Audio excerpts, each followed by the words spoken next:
Oyewole and of course Dr. Kayode Dayo are discussing the strategic approaches to our security challenges. I know that Mr. Kayode has few comments to throw in the open regarding the headline news that he just listened to. Please go ahead. Yes, you see, look at that person that called in from Ikorodu. He says something. Yoruba ti gbegbe ori e fun akataje. That is to say, the Yorubas, they have relegated themselves beyond the sophistication and dexterity that our forefathers exhibited in those days. What happened? Look at Makinde now saying the people that are involved in that arson that happened in Igogo will be arrested. Have we arrested? Have we been able to arrest the people that killed Olakunrin? Have we been able to arrest the people that also killed the farmer at Igogo, the man that came from abroad to come and invest his money in farming here? Have you been able to arrest it? You are not looking at the cause. You are looking at the effect. So for this issue to be solved, we have to look at the cause by itself. And that is the philosophy of the president as regards security in this country. Not until that is dealt with. If you should say you are punishing some people, some other people will rise up. Absolutely. So, before I come to Dipo Oyewole, please let me quickly open my phone lines again. Please, you can join us by calling our phone lines 0700 923 923 923. And of course, you can send us WhatsApp message on 0817 313 6193. Let's hear your perspective. Let's go. Call us and, whatever questions or queries that you have for our guests, please hit us with it.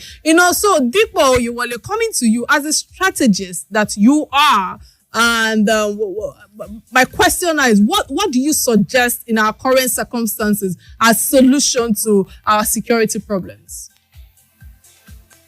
Interestingly, the person that holds the solution still remains the president, the commander-in-chief. Absolutely. The fact remains that you and I and Kike can always have this conversation over and over again, every week, every day, but until the president, the commander-in-chief, decides that enough is enough, that certain things should have been done in certain ways, we will keep it's so the Nigerian insecurity. All right, Dipo, can you please hold your thought, please? We have a caller on the line. What's your name and where are you calling from, please? My name is Jonas Yaba. Okay, what's your contribution today? So my one contribution is that it is a case in all the countries where cows are being reared. Develop countries. Nobody takes cow account. They must develop the habit of taking their cows to their ranches and people come to buy their cow there. Not to be carrying cow about. Look at what happened in the state, where they went into some farm. The cows ate up all the corn that the people could grow there. That's not correct. Our president is not doing enough. Our president is using people for these people because they are people or that I don't know what to call it. And we are playing games with evil. This is evil that we are playing with. And if you tend to support violence, ensure that violence will do more than what you can control. Because instant violence, you actually these my own people that are doing the violence or other violence. It grows more and more violence. So let the president come out and talk. If he's not able to talk, then at least we are talking about the structure. And nobody has listened to our issue of the structure. The other time, last Saturday, one of the others who came to this station to come and talk of how we can present our case to the House of I think that is the good way to go. If we can gather our names together or come and present to you so that we can tell. All right, many thanks for that. I can't help but ask, Kayode. I know that the Southwestern monarchies and leaders have all decried the unacceptable situation of insecurity in our country to Buhari. And is that really enough or more? I don't know what kind of approach or approaches should be used, especially with the president who perceived to respond slowly to the plight of Nigerians. What's your own opinion with that? I first of all dissuade myself from that your statement that the president responds slowly. No, he knows what he is doing. Okay. He has his own agenda he's pursuing. All right. Now, which is? He knows. I don't know his mind. He knows. So our traditional rulers in Yoruba land, all of them are speaking from different angles. And because I'm a Yoruba man, I will honestly find it a bit difficult so that I won't be as if I'm on this person's side or that person's side. But I will want our leaders, not only the traditional rulers, even our economic rulers, our religious leaders, all of them to note that in those days, when Ondo State was still Ondo State with Ekiti and all that, there was one particular election whereby some soldiers were shooting to the people, to be precise in F1. As they were shooting, it was bees that was coming out from their whatever and biting those people. They should also remember that Yorubas too, only one egg like this, they threw to one particular house, I got burnt. So they should join hands together and go to the president to please warn these Fulani herdsmen that they don't have the monopoly of violence. They don't have the monopoly of killing.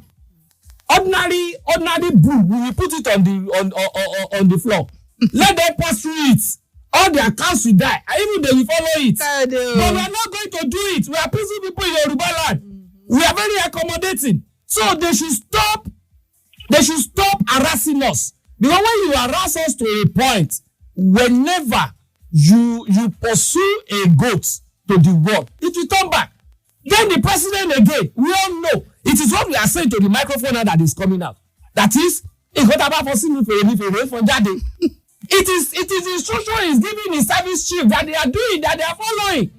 He should change his system. He should change his philosophy. He should turn around his agenda so that the section of the Constitution of 1999 as amended, which stipulates that the president should ensure the security and peace of people to do whatever they want to do accordingly, so that he can be able to follow that. Enough is enough. We are tired of insecurity. We are tired of raping our children. We are tired of you kidnapping our people. We are tired of all this ransom. So, Mr. President, please change what you are blowing into your trumpet. All right, thank you, Carl. We have a caller on the line. What's your name and where are you calling from, please? All right, we lost that. I cannot help but say this, that I have to still bring you guys back into the studio, but this camera is going to be on TV, and we'll get that at the end of the show. Dipo, listening to you too, because I know that the senior advocate of Nigeria, Femi Falana, has further backed the ultimatum given by Rotimi Akeredolu of Ondo State for Fulani to vacate the forest, forest regions of the state. So saying, oh God, we have our second guest in the studio. Finally was able to make it. You're the man of the hour.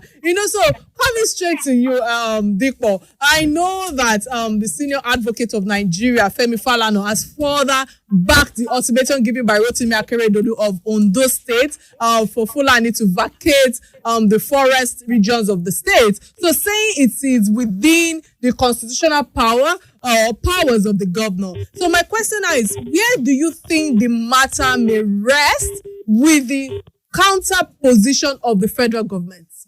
Unfortunately, it will rest where the federal government chooses it to rest. Okay. Because the governors can only do so much, and either we like it or not, the level of autonomy that we believe that the governors have, it is quite fictional, and most of the powers rest with the federal government, and it will be a back and forth, but I believe that it will end up where the federal government wants to end up.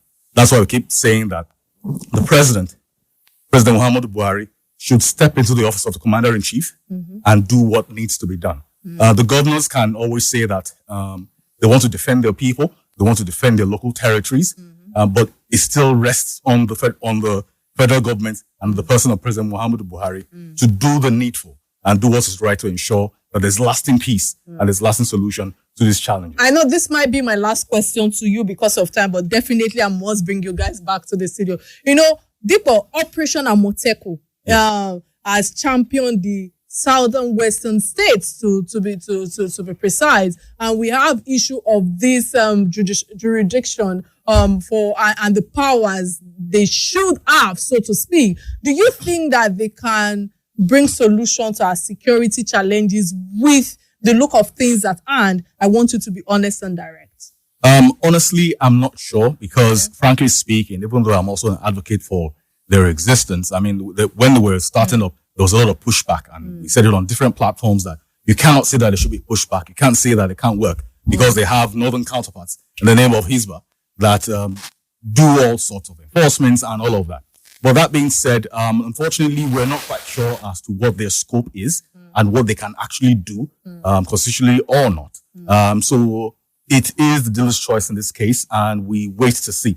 But we are hopeful that they are equipped enough and empowered enough to be able to do what they need to do to ensure that they fulfill the charter for their existence. All right, many thanks. Carl, in 30 seconds, yes. I'm giving you an open mic now. Yes. In 30 seconds, what do you have to say before I round up? Yeah, you see, when a wall is opened, it will give the lizard a chance to enter.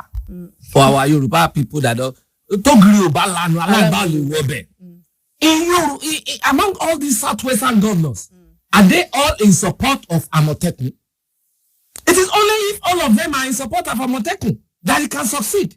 But when they are talking from a discordant point of view, then they cannot do anything. All right, that will be where I end the book for both of you. You know, this will be another conversation to have in another episode of security when next I bring both of you in the studio. You know, thank you both for coming in the studio. Thank you so much, Dipo, for making it down to the studio despite all the traffic challenges. And I must, you know, I can see a wedding band in his hand. He's married, guys, but he's so good looking. I'm not saying you're not good looking, Mr. Kennedy, but you're good looking too. Anyways, a good looking, handsome, cream, proper. Anyways, you guys, thank you both for coming on the show today. And nice just hope that the government of the day can adopt most of the solution you both have offered.